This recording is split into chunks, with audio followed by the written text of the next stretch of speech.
Merci beaucoup. On a eu un temps d'attente assez sympathique. Moi, je vais commencer par remercier les présidents encore une fois, remercier le bureau de la STEMERA qui me donne encore l'occasion d'être présent et de parler, féliciter aussi le bureau pour l'organisation et le comité scientifique pour l'excellent programme, et puis souhaiter aussi la bienvenue à nos frères et nos amis du Maroc, de l'Algérie, de la France, et on est très heureux de les avoir parmi nous. Ils sont tous chez eux, et je pense que la Tunisie est un pays d'hospitalité, mais un pays d'amitié et de fraternité.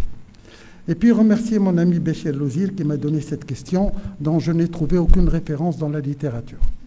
Je pense qu'il n'y a que lui, avec ses connaissances vastes, qui peut la traiter. Et nous, les petits esprits, on aura beaucoup de peine à le faire. Bon, alors je me suis dit, quand j'ai vu un tournant à propos de quoi, je ne savais pas du tout au départ. Et puis, comme on ne sait pas ce qui se passe dans la BPCO, qu'est-ce qu'on fait? Ben, on fait très simple, on va se référer au bréviaire de la BPCO, c'est-à-dire le diagramme modélisé. Et quand j'ai vu le diagramme modélisé, qu'est-ce que je vois? Je ne vois pas un tournant, je vois des trajectoires descendantes. Et ces trajectoires sont corrélées en fait à la consommation du tabac, à la sensibilité au tabac. Et on voit que les non sensibles au tabac sont pratiquement dans le même sens que les sensibles. Mais alors je me suis posé une question, s'ils sont dans le même sens, que signifie sensibilité au tabac? J'ai supposé que la sensibilité au tabac était dans l'hypothèse de ce qu'on me demandait, c'était l'exacerbation. Donc, à partir de là, je suis parti de l'hypothèse que, vraisemblablement, l'exacerbation serait un tournant pour pouvoir vous répondre. Et vous voyez, la première question que je me suis posée, est-ce un tournant dans l'évolution? Parce que c'est ce qui paraît être le plus plausible au départ. Deuxième question, est-ce un tournant dans l'approche du concept? Est-ce qu'on a changé notre point de vue par rapport à ce qu'on va faire, ce qu'on doit faire, et dans la compréhension de la BPCO? Et puis la dernière question, si c'est le cas, est-ce qu'on va dans la bonne direction? Parce que quelquefois, on prend des tournants pour se trouver en perte de temps et dans la mauvaise direction. Alors, j'ai eu l'occasion, dans la lecture, de voir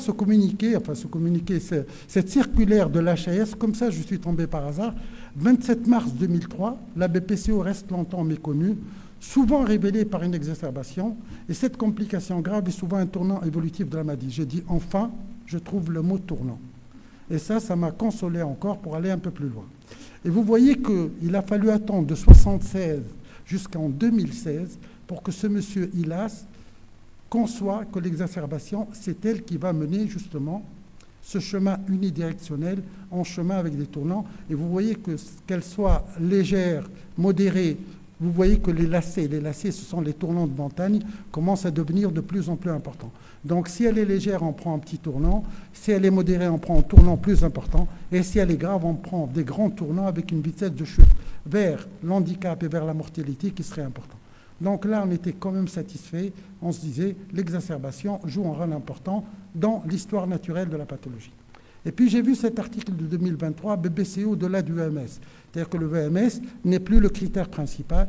Et quand vous lisez cet article-là, vous voyez que c'est l'exacerbation qui est mise en fait en devant du VMS et qui constitue le primum movens de la maladie. Donc le tournant, c'était en fait quoi? C'est qu'on était passé de l'obstruction à l'exacerbation. Et quand on dit qu'on passe de l'obstruction à l'exacerbation, en fait, nous, c'est qu'on passe de la physiopathologie à la vraie vie. Parce que les malades qui viennent nous voir, ils ne viennent pas nous voir avec un diamètre des branches, ils viennent nous voir avec des symptômes. Donc on n'est plus dans la physiopathologie, la BPCO, la vraie vie, c'est l'exacerbation. Et puis, le tournant, est-ce qu'il a démarré vraiment en 2016? Est-ce qu'il a démarré vraiment avec M. Hilas quand il a placé son diagramme modifié avec les exacerbations à la place de la consommation tabagique? Je ne crois pas. Vous voyez un peu la définition, déjà l'amorce. Première définition, 86, elle est fonctionnelle. Après, elle arrive la définition inflammatoire avec l'effet systémique. Et puis arrive en 2011 la définition où elle appuie sur l'inflammation chronique. En 2018, 2021, on ne parle plus d'inflammation parce qu'on veut mettre les bronchodilatateurs. On parle de quoi? On parle d'un syndrome obstructif qui est fixe et non réversible. Et puis, l'inflammation disparaît. Et en 2023, regardez la définition, complètement changée. Deux termes arrivent et qui sont très importants. Le caractère hétérogène de la maladie, et on va comprendre pourquoi c'est hétérogène, et puis l'exacerbation qui fait son apparition comme étant, si vous voulez, la pierre angulaire de la définition de cette pathologie. Et puis l'exacerbation aussi est mentionnée comme une priorité dans la prise en charge. Ce n'est pas une priorité dans la prise en charge uniquement dans le traitement, mais dans sa prévention. C'est-à-dire quand on met le traitement standard en état stable, c'est pour prévenir l'exacerbation. Et quand on a une exacerbation, il faut la traiter de façon convenable pour revenir au traitement optimal. Et puis, comment expliquer la BPCO? Le caractère hétérogène. On s'est dit que le caractère hétérogène revient au fait qu'on a plusieurs éthiotypes. Maintenant, on ne parle plus tellement de phénotypes, on parle d'éthiotypes. Alors, c'est quoi les éthiotypes? C'est la BPCO reliée à la génétique, au développement anormal du poumon, à la cigarette, à la biomasse, aux infections, à l'asthme. Et il y a même des formes dites inconnues. On est presque maintenant dans une classification de PID. Tout ça, pourquoi? Parce qu'on sait maintenant que ces pathologies ont des phénomènes physiopathologiques différents. Mais ils ont deux dénominateurs communs à eux, l'obstruction et surtout l'exacerbation. Donc, si vous voulez, le traitement préventif va peut-être un peu changer en fonction de l'éthiotype, mais l'exacerbation ne va pas changer parce que c'est elle qui va diriger, si vous voulez, l'histoire naturelle de la pathologie. Et pour regarder cette courbe qui me paraît très intéressante, quand on voit le côté ici de la courbe, vous voyez un peu que dès qu'on a une exacerbation, on a automatiquement un déclin du VMS. Mais quand on revient dans le déclin, on ne revient pas à l'état naturel. On revient avec une perte. Cette perte-là, en moyenne, est de 32 ml. Et si on va sur cette courbe-là, vous avez quelque chose qui me paraît très intéressant. Quand on est dans les formes légères, c'est là où on perd le plus. Et quand on est dans les formes graves, c'est là où on perd le moins. Si vous voulez, sur le plan de la charge thérapeutique, en fait, il serait plus judicieux de mieux traiter les gens qui démarrent que les gens qui sont en fin de course. Et vous voyez que cette notion de perte précoce a justifié le positionnement, le nouveau positionnement du GOL.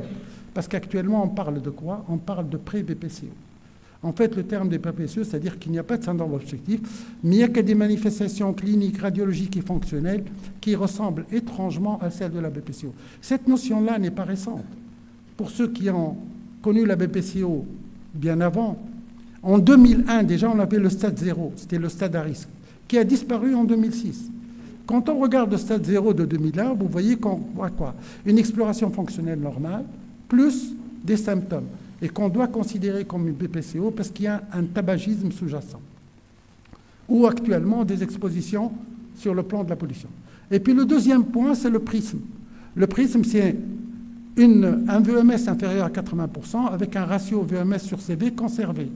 Ces personnes-là ont des manifestations ressemblantes avec, si vous voulez, ce sont des précurseurs de la BPCO, des manifestations cliniques. Si on doit tenir compte de la définition, on ne peut pas démarrer de traitement. Mais si on doit tenir compte du fait que le VMS soit bas, plus des signes cliniques, même si le ratio en question se maintient, il faut absolument les considérer comme étant une phase précurseur de la BPCO. Puisque le ralentissement et le déclin est important, une phase précoce, il faudrait quand même les prendre en charge précocement dans le traitement. Et puis je reviens à cette courbe-là, vous voyez le bas ici, donc il n'y a pas de déclin du VMS. Et s'il n'y a pas de déclin du VMS, est-ce que l'exacerbation va encore avoir un effet? Quelqu'un qui est au stade 4, il peut faire autant d'exacerbation qu'il veut, il n'y aura pas aggravation, il n'y aura pas perturbation de son système? Eh bien non. À ce niveau-là, ce n'est plus sur le déclin du VMS que ça va jouer sur autre chose. L'autre chose, c'est ça, c'est la pression, c'est la PEPI, la pression expiratoire positive intrinsèque, qui est une pression intrapulmonaire résiduelle à la fin du temps expiratoire. Et c'est elle qui détermine, si vous voulez, la sévérité de la dyspnée. Cette PEPI, en fait, vous allez voir ici, la flèche qui va arriver, elle va bloquer l'entrée de l'air à l'inspiration, et du travail expiratoire, on va avoir des difficultés de travail inspiratoire. En fait, l'exacerbation, qu'est-ce qu'elle va faire à ce moment-là? Puisqu'elle n'a plus d'action sur le VMS, elle va justement aggraver cette charge inspiratoire et les malades vont devenir non seulement dyspnéiques, mais vont devenir des handicapés. D'où l'intérêt, si vous voulez, de démarrer toujours un traitement précoce. Et puis, le tournant n'a pas été que dans la définition, le tournant a été dans la définition de l'exacerbation elle-même. Regardez un peu, entre 87 et 2000, ce qui s'est passé. Entre 87 et 2000, qu'est-ce qu'on dit? M. Anthonysen avait dit qu'on a une majoration des symptômes, ça s'arrête là, il y a des signes mineurs, des signes majeurs, un par là, deux par là-bas, donc on définit l'exacerbation. Est-ce que c'était suffisant? Cette courbe-là est venue poser un autre problème. Comme dans l'as, vous voyez que dans le champ qui est sombre, il y a une variation normale du BPCO. Est-ce qu'on doit tenir compte? Et que dans l'autre partie, il y a une variation qui est anormale et pathologique. Et c'est pour ça que Rodriguez-Roisin lui-même avait changé de définition en disant c'est un événement aigu au-delà des variations quotidiennes, parce que le BPCO varie, et imposant une modification du traitement. Et ça, c'est aussi la définition de la SPLF. Si quelqu'un n'a pas de modification symptomatique par rapport à ce qu'il est, et si on ne modifie pas le traitement, c'est qu'on n'est pas dans l'exacerbation, on n'est pas en fait dans le tournant. On est dans l'aspect linéaire de la pathologie. Et puis est arrivée la définition qui va tout bouleverser, celle de Celli, ce qu'on appelle la proposition de Rome, dont je vais montrer, où là, on introduit d'autres valeurs, la valeur de délai précoce de moins de 14 jours. L'autre valeur, celle de la tachypnée et de la tachycardie qui sont très importants. Et elle tient compte des comorbidités. Et vous allez voir là les chiffres. C'est-à-dire qu'on ne va plus se dire, nous avons, parce qu'il a majoré dans le vide comme ça et dans le vague et qu'il a changé de couleur. Il faut qu'il ait une fréquence respiratoire plus de 24, une fréquence cardiaque plus de 95, une PaO2, une SPO2 qui est moins de 92, avec une CRP plus de 10, et à côté de ça, l'évolution clinique.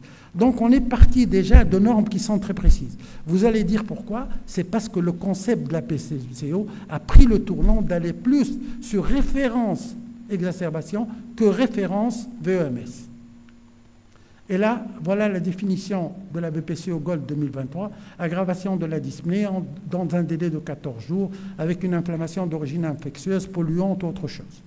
Et la durée peut être variable, parce qu'elle peut durer après 4 à 6 semaines, mais ça ne reviendra jamais à son niveau de base, on perdra toujours en matière de VMS. Il y a eu, après ça, juste en 2022, un nouveau concept de Cataluna, c'est le concept de COPD exacerbation syndrome. Donc c'est devenu une entité affichée. Cette entité va tenir compte de la dyspnée, de l'altération de la conscience, du fréquence respiratoire, de la tachypnée. Et en fonction de cela, on va classer en modéré, en sévère, en très sévère et en légère. Donc vous voyez déjà que l'exacerbation est en train de prendre un champ d'action colossal en matière de BPCO, on est en train de piétiner les plates-bandes du VMS. Et puis là, c'est la classification qui est proposée par le GOLD. Et dans cette classification qui est proposée par GOLD, je ne veux pas vous demander de la lire parce qu'il faut un microscope, mais je vais vous montrer quel est le point le plus important. On a introduit un élément objectif de définition de la dyspnée, qui est l'échelle analogique visuelle. Et vous voyez que cette échelle analogique visuelle que vous voyez ici, c'est le 5 qui est important. Moins de 5, c'est quand on est dans l'état d'exacerbation. Plus de 5, on ne l'est pas après un effort de 6 minutes. Et ça, c'est un élément très important parce que là, on va objectiver avec le patient l'état de dyspnée où il est. Et puis, en matière de mortalité, vous voyez un peu le tournant. Regardez ici, comme l'image est belle, vous avez une ligne droite. Première exacerbation, on prend le tournant et on le prend avec une vitesse très importante. Et de l'autre côté, la fréquence des exacerbations va définir le déclin de l'insuffisance respiratoire. Et puis là, vous la voyez aussi en fonction de la sévérité ici. Ici, vous voyez la sévérité. Plus elle est sévère, plus le déclin est important et plus le cheminement vers l'insuffisance respiratoire chronique. Alors, un autre point important, ce sont les comorbidités. Et regardez dans les comorbidités, quelle est la plus importante? C'est l'exacerbation antérieure. Plus la fait d'exacerbation antérieure, plus, si vous voulez, le malade est susceptible de décliner sur le plan de la fonction respiratoire. Puis arrive l'aggravation de la dyspnée, la réduction de la fonction respiratoire en troisième position. Et les comorbidités cardiovasculaires que vous voyez ici. Alors pourquoi les comorbidités cardiovasculaires? Parce que l'association cœur-poumon, dans ce cas particulier, va amener plus de mortalité que s'il n'y avait pas cette comorbidité. Et vous voyez la proposition qui est faite maintenant de la projection tridimensionnelle du fameux outil d'évaluation ABCD qui est devenu EAB. Si on a un E+, ou si on a un B+, c'est qu'il y a une gravité supplémentaire, c'est qu'il y a un facteur exacerbateur supplémentaire par le fait qu'il y ait une comorbidité avec de type cardiovasculaire. Et puis, quand on voit maintenant toute cette physiopathologie aussi complexe, toute cette et exacerbation dépendante. S'il n'y a pas d'exacerbation, pas de physiopathologie. Donc la grande conclusion, pas d'exacerbation, pas de BPCO. C'est un tournant majeur en fait. Et puis regardez les essais cliniques maintenant. Les essais cliniques que vous voyez au-delà de 2011, Tout ce qui a été fait au-delà de 2011, flemme, impact, trilogie, tout ce que vous voulez, les objectifs principaux, fréquence, sévérité, prévention des exacerbations et qualité de vie. Il n'y a plus de VMS qui tient compte. Et puis dans l'approche thérapeutique, on a commencé par une approche thérapeutique. Zohaïr ? On a commencé par une approche thérapeutique. Attends, on va revenir un peu en arrière. L'approche thérapeutique avant 2011, elle tenait compte de la sévérité. Maintenant, l'approche thérapeutique aujourd'hui, elle tient compte plutôt de l'exacerbation. Et regardez celle qui est arrivée l'année dernière, nous avons un élément d'exacerbation qui est réservé à part. Et puis regardez, si vous voulez, l'escalade thérapeutique ou la charge thérapeutique, elle dépend de l'exacerbation. On commence par le faible et quand on arrive au bout des exacerbations, la fréquence, on est en trithérapie. Donc tout est défini, aussi bien le diagnostic, l'évolution que le traitement sont définis par l'exacerbation. Et puis il y a ce plan personnalisé qu'ont fait les Canadiens, uniquement exacerbation. Alors, le plan personnalisé, le petit vert, c'est juste pour les gens qui se sentent bien, et tout le reste, c'est pour les gens qui ont des problèmes, si vous voulez, d'adaptation respiratoire. La biothérapie s'installe dans l'arsenal thérapeutique. Vous avez vu l'étude Boreas. Vous lisez en bas. C'est pour les exacerbateurs fréquents qu'on fait ça. Et regardez le nombre d'études qui arrivent maintenant, qui ont été lancées en 2023, pour justement apporter plus de solutions thérapeutiques aux malades exacerbateurs. Est-ce un tournant dans l'approche du concept? C'est vraiment un grand oui. Si c'est le cas, allons-nous vers la bonne direction? Je dirais, je serais là beaucoup plus circonspect. Je dirais, on a une meilleure visibilité.